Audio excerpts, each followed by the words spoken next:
बहुत स्वागत आप सभी का। मैं हूं आपके साथ चेतन पाठक और आप देख रहे हैं एनएमएफ न्यूज। मेरे साथ मौजूद हैं शिक्षाविद, लेखक और विदेश मामलों के जानकार निपुण जी। बात पाकिस्तान को लेकर, जहां पर लश्कर के जो आतंकी है उसकी हत्या हुई है। एक महीने में चौथे आतंकी को ठिकाने लगाया गया है, मारा गया है।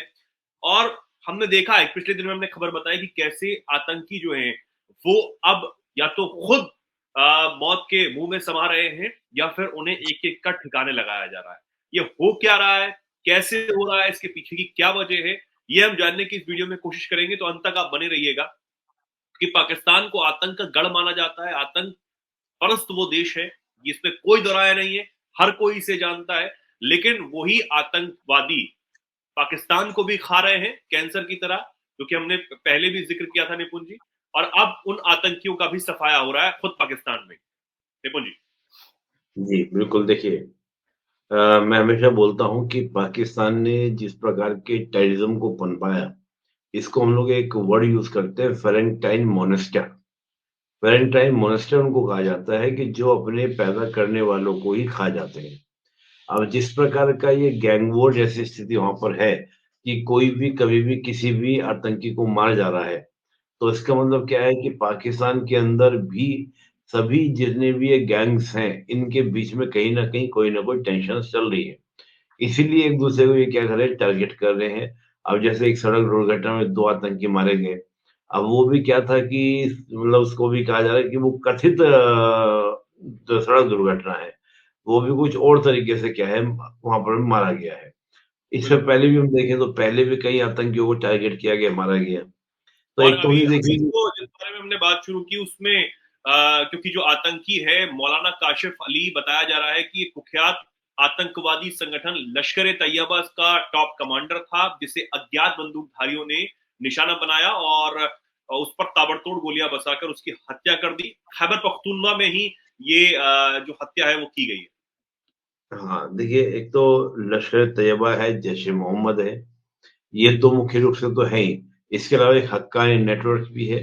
लेकिन हाल के दिनों में ये भी खबर आ रही है कि जो आईएसआईएस है, वो भी क्या कर रहा है, अपने पैर जमाने का प्रयास कर रहा है अफ़गानिस्तान और पाकिस्तान के अंदर। तो ये भी हो सकता है कि इस प्रकार का जो ये लश्कर-ए-तैयबा के आतंकवादी के ऊपर जो हमला किया गया, वो हो सकता है आईएसआईएस का भी हमला हो, ये हक्कानी नेटवर्क का भी ये हमला हो सकता है। तो नहीं कहा सकता कि कौन संगठन किस पर अटैक कर रहा है और किस प्रकार से वहाँ पर कब्ज़ा करने का प्रयास कर रहा है, कंट्रोल करने का प्रयास कर रहा है। लेकिन एक बात है चेतन जी, किसी भी स्टेट की सबसे पहली रिस्पॉन्सिबिलिटी क्या होती है? सबसे पहली रिस्पॉन्सिबिलिटी होती है कि अपने नागरिकों को सुरक्षा देना, सिक्योरिटी देना। और अगर कोई स्टेट इस काम को ना कर पाए, जो वहाँ के भई ज़ाहिर-सी बात है आतंकवादी हैं, तो काफ़ी प्रभावशाली लोग तो ये होंगे ही वहाँ पर। जब वहाँ पे इतने प्रभाव भई आतंकवादी होने के बाद भी अगर किसी रीजन के अंदर कोई व्यक्ति आराम से रह रहा है, कंफर्टेबल रह रहा है, तो मीन दैट वो बिल्कुल प्रभावशाली व्यक्ति होगा, तभी उसको उस प्रकार का स्पेस रहने के लिए मिला हुआ है। तो कोई अगर इस प्रकार से वहाँ पे लोग ये रह रहे हैं, तो इसका मतलब प्रभावशाली हैं और उसके बाद भी इनकी हत्या हो जा रही है। तो इसका मतलब ये है कि आम लोगों की तो जीवन का कोई वैल्यू वहाँ पर नहीं होगी। तो ये एक तो सबसे बड़ा चैलेंज जो है पाकिस्तान के सामने आता है। और अब एक मरेगा, एक एक संगठन का मरेगा तो फिर वो संगठन दूसरे को हिट करेगा। तो उस प्रकार की चीज़ें आगे और बढ़ेंगी, वो चीज़ आपको देखने को मिलेंगी। और अंतोगत्वा नुकसान किसका होगा? देखिए, लोगों में फ़ियर क्रिएट होता है, जब इस प्रकार की हत्या होती है, इस प्रकार का कोई मर्डर होता है, तो लोगों में एक फ़ियर अच्छा खासा क्रिएट होता है कि ये देश, ये सरकार, ये गवर्नमेंट क्या मेरी सुरक्षा दे पाएगी, मुझको सिक्योर कर पाएगी? और देखिए हम अपनी सुरक्षा के बदले ही तो टैक्स पे करते हैं, कोई भी हो, किसी भी देश में हो। जो टैक्स पे करने का मोटिव होता है लोगों का कि भई हम एक सिक्योरिटी हमको मिलेगी, मेनली तो बात सिक्योरिटी की है और वही गवर्नमेंट प्रोवाइड ना करा पाए। तो ये एक स्टेट के ऊपर, राज्य के ऊपर एक क्वेश्चन मार्क जैसा होता है। अब हालाँकि पाकिस्तान हमेशा नाम ये ले लेता है कि ये जो हमले हुए हैं, ये जो हत्याएँ हो रही हैं, उसके पीछे रो का हाथ है। और हम कहते हैं सबूत दिखाओ, सबूत उनके पास होते नहीं हैं। सबूत उनके पास होता नहीं और होता क्या है चेतन जी, ये एक आसान तरीका होता है कि अपने घर की कमजोरियों को, अपने घर की गलतियों को छिपाने के लिए हम क्या करें, दूसरों पे क्या करते हैं एलिगेशन लगा दें। तो ये मैं उस तरीके से इसको देख रहा हूँ कि पाकिस्तान जो है, अपनी कमियों को छिपाने के लिए दूसरों पे टालने का प्रयास करता है। लेकिन देखिए कहा जाता है जो दूसरों के लिए गड्ढा खोदता है, उसी के लिए खुद का क्या होता है, गड्ढा खुदता और भी है। एक तरफ टीटीपी जो है वो उठा ही रहा है पाकिस्तानी सैनिकों को। भाई टीटीपी लगाई है, इधर आपका बलूचिस्तान में बीएलए है, जो पाकिस्तान के सैनिकों को मारने में लगा हुआ ही है। और इस प्रकार की जो जो भाई जैसे मोहम्मद है, लश्कर तैयबा है, they are the proxy of the Pakistan. अब अगर पाकिस्तान के प्रॉक्सीज को इस प्रकार टारगेट किया जाएगा, तो एक जो सपोर्ट आपका गवर्नमेंट का तो दिख ही रहा है कि टीटीपी जो है वो क्या कर रहा है, टारगेट कर रहा है। लेकिन अगर नॉन स्टेट एक्टर का भी सपोर्ट गवर्नमेंट को खत्म हो जाएगा, इस प्रकार के हमलों से एक डर व्याप्त हो जाएगा, तो फिर आप सोचिए पाकिस्तान का क्या होगा, पाकिस्तान की फौज का क्या होगा। वो जो आर्मी में दम भरते हैं कि हमारी आर्मी ये है वो है, वो आर्मी किस काम की भाई, जो आपको संरक्षण नहीं दे पा रही, सिक्योरिटी नहीं दे पा रही। तो ये इसका बहुत बड़ा मैसेज आता है सोसाइटी के अंदर।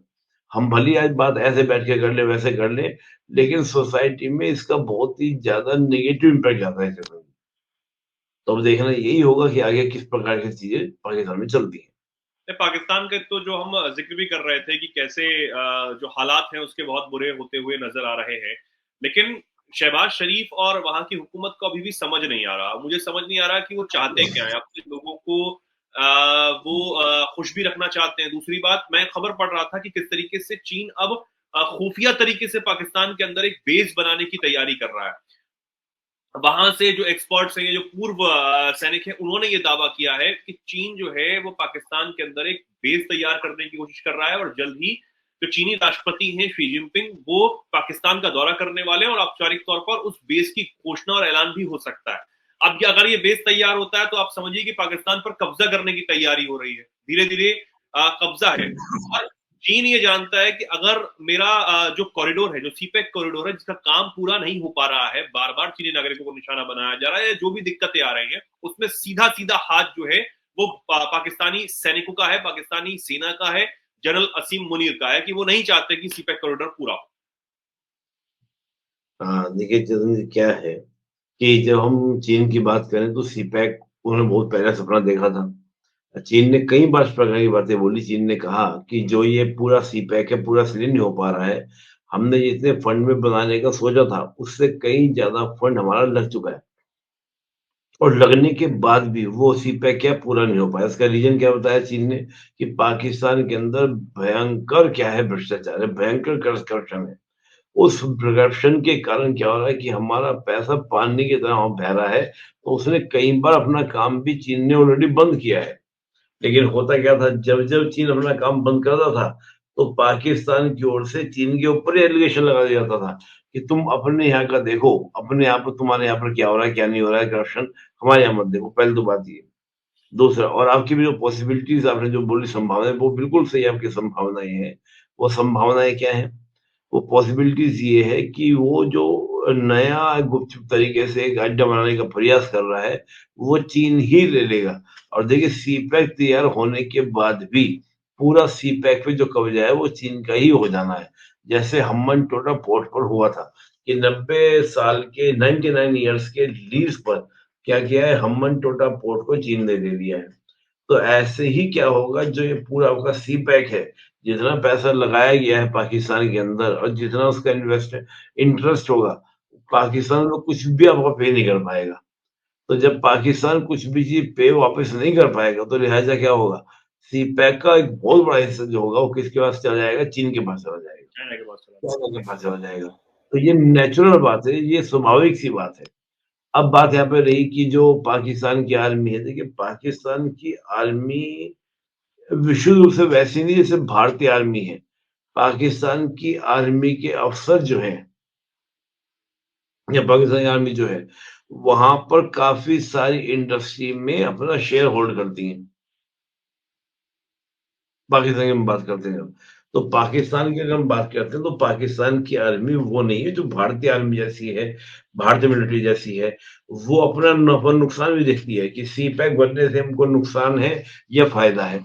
अब लगातार जिस प्रकार से हम खैबर पख्तूनख्वा की बात करें या हम बलूचिस्तान की बात करें, जिस प्रकार वहां पर पाकिस्तान की आर्मी की किरकिरी हो रही है, तो पाकिस्तान की आर्मी कह रही है कि भाई पहले अपनी किरकिरी को उनको क्या करना है, बचाना है। उसका तरीका क्या है? तो उसका तरीका क्या है? उसका तरीका ये है कि जो आपका चाहे वो आपका खैबर पख्तूनख्वा की हम बात करें और चाहे हम लोग बात करें आपका बलूचिस्तान की, यहाँ के लोगों को अपने से जोड़ना ज़रूरी है, ताकि ये दिखाई दे कि सी पैक जो है हमारा अधूरा है, पूरा नहीं बन रहा है। और दूसरी बात, जो ये पाकिस्तान की सेना है ना, इसके जो नज़दीकियाँ हैं, वो नज़दीकियाँ अमेरिका और सऊदी से ज़्यादा हैं। और अगर सी पैक बनकर तैयार होता है, तो it is the tension for the America. ये सऊदी के लिए भी टेंशन, अमेरिका के लिए भी टेंशन है।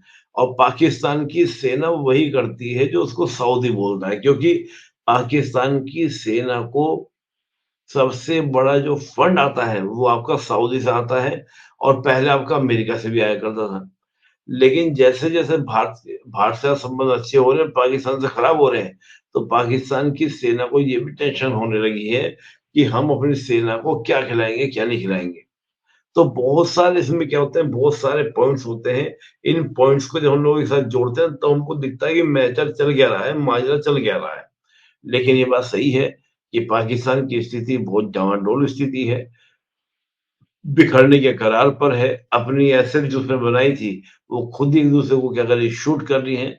तो पाकिस्तान की स्थिति जो है, वो काफ़ी ज़्यादा चिंताजनक है। बेहद चिंताजनक है और पाकिस्तान का अब क्या होगा ये किसी को नहीं पता। पाकिस्तान के हालात हैं ये तो सबको पता है, लेकिन पाकिस्तान अस्तित्व में आगे रहेगा नहीं रहेगा ये कोई नहीं जानता। फिलहाल के लिए बहुत बहुत धन्यवाद निपुण जी। और हमारे दर्शक जो भी इस पर कुछ कहना चाहते हो कमेंट सेक्शन में आप जरूर अपनी बात लिख सकते हैं और ऐसे ही जुड़े रहिए, देखते रहिए एनएमएफ न्यूज। नमस्कार।